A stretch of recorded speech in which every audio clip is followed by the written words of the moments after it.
Hi Joe.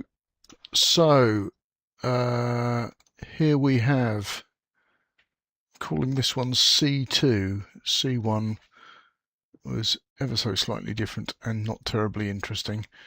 Um, so just putting this in, I'm trying to put this in transparent. Okay, off we go. So like a lot of my clients, you have suffered from slightly magical thinking on how big your room is and what can be got into it. It's very normal for people to do that. Um, the main problem I've had to solve with your design is what happens in the impossible corners. And you always get, you've sort of alluded to these in your notes. You were sort of aware of the issue. But I've got a few tricks that actually get round that issue of where you've got two sets of hanging meeting, two sets of gliding components meeting is the really hard one to solve. The first thing I'm going to say is that at the top here, I've used a 500 deep shelf because that actually gives you a better guide as to where the shoulders of the clothes are going to come to, and it's the shoulders of the clothes that actually govern where you can put the next piece of equipment. So for here, for example, this piece of equipment here is 600 millimeters away from this wall, and it allows the shoulders of these clothes to fit comfortably in there. So going round from the left wall, and I've got your notes next to me here. I'm going to start with the left wall. I'm just going to drag that over here. So what I liked about this is that yes, we can do all of that. But what I liked about this is the long hanging you've got here. Now, if you have hanging next to hanging, or even better, long hanging next to double hanging, that means that you can sort of visualize it. I'm just going to pop this into a section view very, very quickly. So we can see in there a bit more. I'll get rid of the transparency so it looks a bit more realistic. So you can now see the issue. If we look into this corner, if we had baskets or hard components right up against this edge, right up against these clothes here, it would be so hard to reach in and get things on and off this waist height rail. So what I've done is I've used the fact that we've got this little, I think that's 260 millimeters of spare. Now in C1 I had that spare section over here. When I realised I could use this to get easier access into this rail, I moved the offcut, the spare, up to the left-hand end. Let's get out of that section and jump into a front section, and we can perhaps see that a little more clearly. That'll do.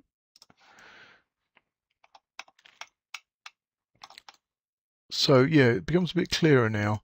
So for example, if I'd had this hard component, this trouser rack, right up against, starting here, 600 millimeters from the left-hand wall, it would really restrict how we got these waist height shirts on and off that waist height rail on the extreme left. So that's all starting to work quite nicely. Let's just do a little bit more of a review of what else we have on that left-hand wall, and that will do. Section view there. So you talked about having wire or mesh baskets on that first bay. Now I've shown 1, 2, 3 medium mesh baskets there. I tend not to specify the very deep.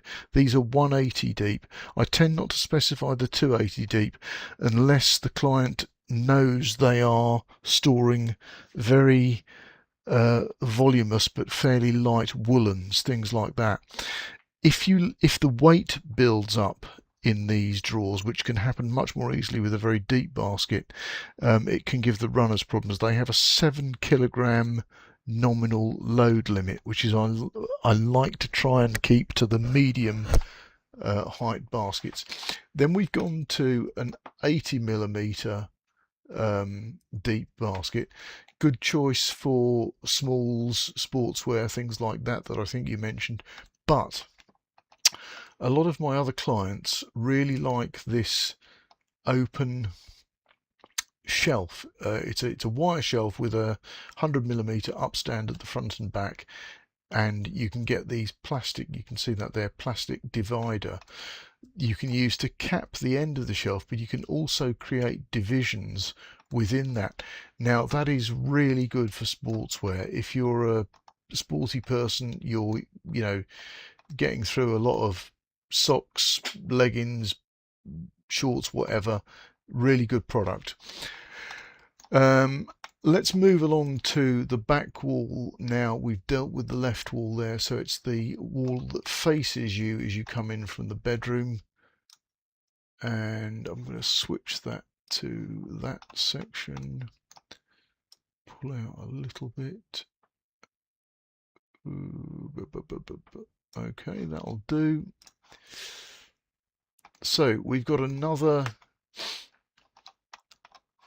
Now let's go back and look at your suggestions for this. Yeah, we've got some, same as the left hand wall really. You've got selection of baskets and things here, and on the opposite side you've talked about trouser hangers somewhere. I'm just going to find that very quickly. Yeah, so you've talked about quite a lot of trouser racks on the right hand wall, and this is where the sort of concept breaks down. You haven't got a right hand wall effectively. I mean, just forget it. It's not there. You are completely, I'm gonna get rid of that and go into a transparent view. It's just much easier to design. You can see I've started to put that stuff in there, but just realized there isn't anything you can do with it because, oh, excuse me, it's my standard yawn every time I do a video. You either use this flat wall effectively, or you use the right hand wall, but you can't have gliding components on this wall and on that entry wall, because whatever you do with them, they're going to clash in this difficult corner.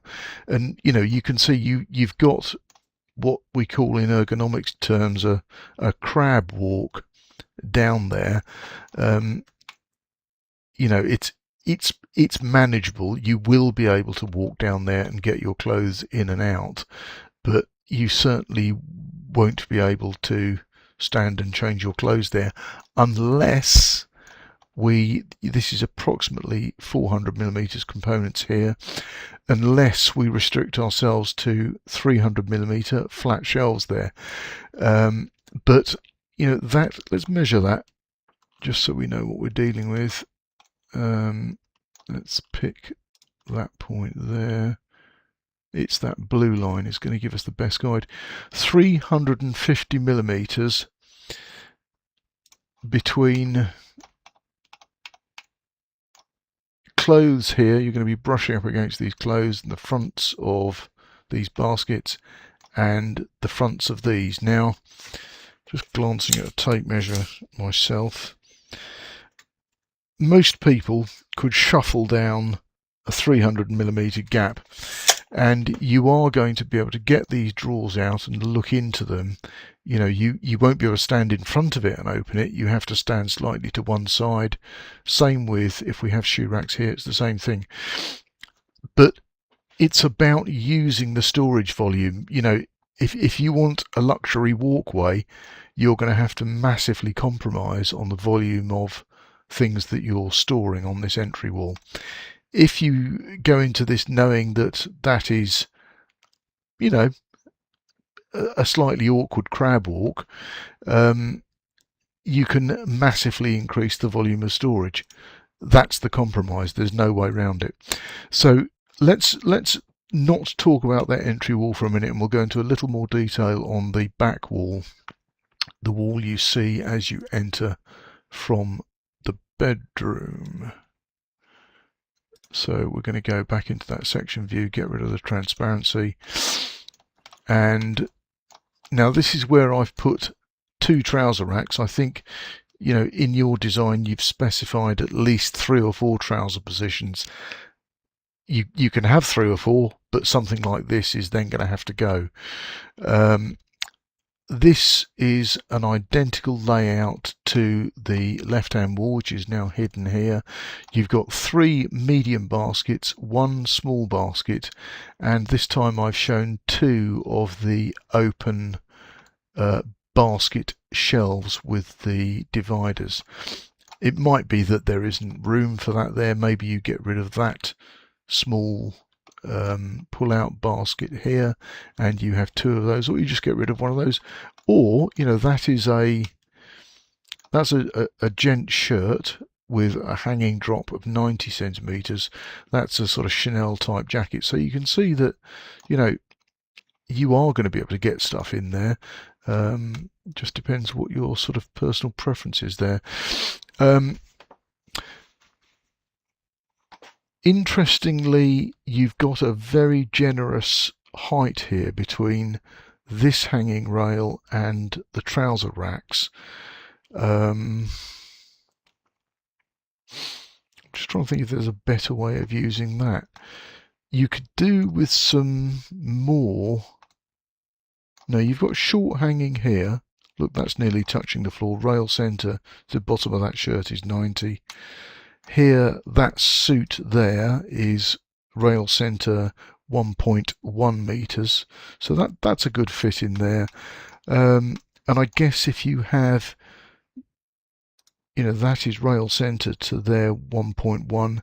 You know, this is going to be good for mid-length dresses, stuff like that. There just is quite a lot of stuff of that size, and then obviously you've got your single long hanging here because it works really well because you can just push it out the way with your forearm and reach in here.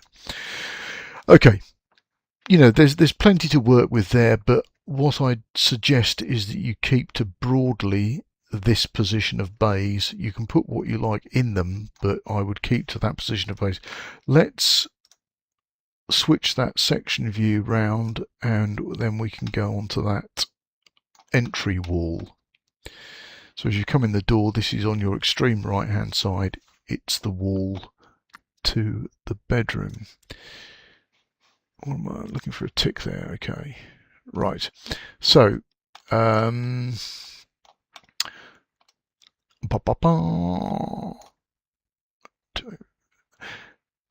each one of these gliding shoe racks will hold 5 pairs of shoes. If you are a small lady with small feet and you wear small shoes like ballet pumps, things like that, you can probably get 6 pairs of shoes on each of those. But the good thing about the shoe rack, and what I've done is I've only shown the rack for flat shoes. There is a variant for stilettos. If you had a large collection of, you know, genuine stilettos, shoes with a very sort of pronounced heel, not wedges, not trainers, stuff like that, then there is a very efficient wire shoe rack which will hold 9 pairs of shoes in about the same space. So worth looking at that. Give me an idea of how many pairs of definitive heel shoes you've got and how many general flats, pumps, ballet shoes, trainers, things like that, because this mesh rack is better for those products. Now, the nice thing about why is the gliding shoe rack so much better? Because if you can imagine, when these are completely full of shoes, my model is not terribly good, I'll point you towards some better photos. If these are full of shoes, you can't get to the pairs of shoes at the back because you won't be able to reach past the pairs of shoes at the front and get into that second tier. But because this glides, my model doesn't actually glide out, but that component glides out, you can then easily reach the back shoes. That's why both the wire shoe rack and the mesh shoe rack, the gliding variants, it's a genuinely good piece of design. It really, really solves a problem. Your only other alternative on this wall is to restrict yourself to a single depth of shoes, in which case you're looking for a 300mm approximately shelf, and that will half the number of shoes that you can store in that area. So at the moment, generous estimate, we've got 10 pairs there, 20, 30, 40, 50 pairs of shoes. You would literally, if you then revert to flat shelves, you are literally cutting that in half to 25 pairs of shoes approximately. Okay, so that's the choice. It's volume versus an inconvenient, slightly inconvenient shuffle down that gap. What you do on the top, don't know. I've shown 40mm deep wire shelves. If you're going to 300, they may as well all be 300 melamine, and I will draw that for you probably early tomorrow, but I think you get the trade-off there. Just another view of that. Oh, the other thing to notice is your measurement from the door frame to that wall. Have you measured from that wall to the architrave the actual timber surrounding the door? So have I got a clean piece of wool between, I can't think what measurement you gave me, let's find it here on your thingamajigs. What did you say? You did write it down.